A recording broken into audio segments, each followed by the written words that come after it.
जब रोहन कॉलेज में था तब माँ उन्हें और दुनिया को छोड़कर जा चुकी थी। एक काम वाली बाई सकू थी जो सुबह से लेकर शाम तक उनके घर का सारा काम करती थी। नई नई शादी हुई थी, इसलिए सकूबाई का दिन भर अब घर में रहना सीमा को अपनी प्रिवेसी में बाधा सा लगता था। इसलिए अब सकूबाई सुबह खाना बनाना, कपड़े और पोछा करने के बाद चली जाती और वापस शाम को आकर खाना बनाती। सकूबाई की दोपहर की गैरहाजिरी से कई छोटे मोटे काम दिखाई देने लगे, जिनमें से ज्यादातर काम बिना कहे सुधीर जी ये सोचकर कर लिया करते कि बहू को मदद हो जाएगी।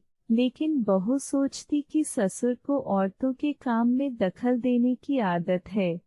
एक दिन मौका देखकर सीमा ने रोहन से कहा, क्यों ना हम बाबूजी को वृद्धाश्रम में भेज दे। सिर्फ एक बार पैसा भरना पड़ेगा और उन्हें भी अपने उम्र के लोगों का साथ मिल जाएगा। हमें भी अपनी प्राइवेसी के बारे में ज्यादा सोचना नहीं पड़ेगा। रोहन ने सीमा की बातों पर ज्यादा ध्यान नहीं दिया। कुछ दिन ही बीते थे कि बाबूजी अपने दोस्तों के साथ एक हफ्ते के लिए टूर पर गए और इत्तेफाक से इसी दौरान सकूबाई भी छुट्टी पर थी। फिर क्या सीमा को जैसा चाहिए था वैसा समय मिलने लगा। अब रोहन रेस्टोरेंट में खाना खा लेता और सीमा का काम ऑमलेट ब्रेड या मैगी से चल जाता। खाना बनाने की टेंशन नहीं थी, लेकिन घर में निकलने वाले सारे काम तो अभी भी करने ही थे। ससुर जी की गैर हाजिरी में सीमा को एहसास हुआ कि वह बिना कहे ही जो काम कर लिया करते थे उनसे कितना फर्क पड़ता था। छोटे मोटे लगने वाले यह काम भी काफी समय और एनर्जी लेने वाले थे। कुछ दिन बीतने के बाद एक दिन रोहन सीमा को कहता है, चलो आज कहीं बाहर घूम कर आते हैं।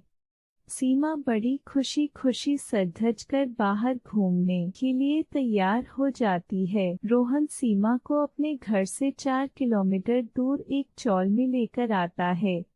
एक आदमी रोहन के हाथों में एक चाबी देता है। रोहन उस चाबी को लेकर चौल का एक कमरे का दरवाजा खोलता है। कमरा खुलते ही 2 रूम वाले उस छोटे से अंधेरे से भरे घर के अंदर रोहन सीमा को लेकर जाता है और कहता है, कैसा लगा तुम्हें हमारा नया घर। रोहन कहता है, हम अगले महीने से इसी मकान को भाड़े से लेकर रहेंगे, अलग और अपनी प्राइवेसी का मजा लेंगे। अभी मेरी आमदनी के हिसाब से हम इसी को एफोर्ड कर सकते हैं। रोहन का यह व्यवहार सीमा की समझ में नहीं आया। वह चौंकते हुए कहती है, हमारे पास अपना इतना बड़ा घर तो है, फिर क्यों हम भाड़े से रहेंगे। रोहन उसे टोकते हुए कहता है, सोच समझकर बोला करो, वह घर हमारा नहीं है, वह माँ बाबूजी का है। तुम्हारे पास 1 महीना है सोचने के लिए कि तुम्हें आगे क्या करना है। दोनों वहां से वापस अपने घर लौट आते हैं। पूरे रास्ते सीमा के दिमाग में तरह तरह के विचार चल रहे थे। घर पहुंचते ही उसने रोहन से कहा, माना कि यह घर माँ बाबूजी का है, लेकिन क्या हमारा इस पर कोई हक नहीं है। रोहन ने कहा, बिल्कुल है, लेकिन माँ बाबूजी के बाद जब तक वह है तब तक तो नहीं। अगर तुम्हें हक समझ में आता है तो तुम्हें जिम्मेदारियां भी समझ में आती होंगी। सिर्फ हक के बारे में सोचकर और अपनी जिम्मेदारियां भूलकर स्वार्थी होना क्या भला अच्छा होता है। सीमा के पास रोहन के इस सवाल का कोई जवाब नहीं था। वह सोचने लगी कि उसने अपने क्षणिक सुख के स्वार्थ के लिए इतने नीचे गिरकर ऐसी घटिया सोच अपने दिमाग में आने दी। उसे मन ही मन पछतावा होने लगा। सीमा रोहन से बोली, मुझे माफ कर दीजिए, मैं सच में स्वार्थी हो गई थी, मुझसे बहुत बड़ी गलती हो गई। रोहन बोला, तुम्हें पछतावा हुआ, मेरे लिए यही काफी है। मैं तुमसे नाराज नहीं हूँ। बेटे और बहू का यह वार्तालाप सुधीर जी दरवाजे पर खड़े होकर सुन रहे थे। उन्होंने आसमान की तरफ देखा और बोले, भाग्यवान तुम धन्य हो जो तुमने ऐसे बेटे को जन्म दिया है। उन्होंने दरवाजा खटखटाया। बहू ने दरवाजा खोला तो उनके हाथों में पकड़ी थैली से गरम गरम समोसों की सुगंध उसको आने लगी।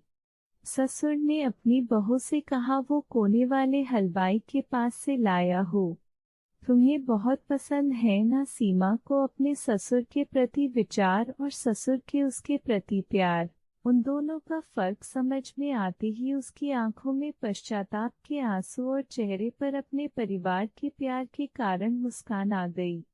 दोस्तों, इंसानी दिमाग में दिन भर में हजारों विचार आते हैं, कुछ अच्छे कुछ बुरे, लेकिन किसी भी विचार को शब्दों में परिवर्तित करने से पहले उनको समझना बहुत जरूरी है। अक्सर विचार और वास्तविकता एक दूसरे से मेल नहीं खाते हैं। हमारे बुजुर्ग जो हमें बोझ लगते हैं, जिनसे हम बात बात में चीर जाते हैं, और ऐसा इसलिए होता है क्योंकि हम स्वार्थी होकर सोचते हैं और हम उनके योगदान को समझ नहीं पाते। वह हमारे जीवन में बहुत अहम किरदार निभाते हैं। आशा करती हूँ कि आपको कहानी पसंद आई होगी। यह कहानी आपको कैसी लगी हमें कमेंट करके जरूर बताएं। और चैनल पर नए हैं तो चैनल को लाइक, सब्सक्राइब एंड शेयर जरूर करें। कहानी देखने के लिए आपका धन्यवाद।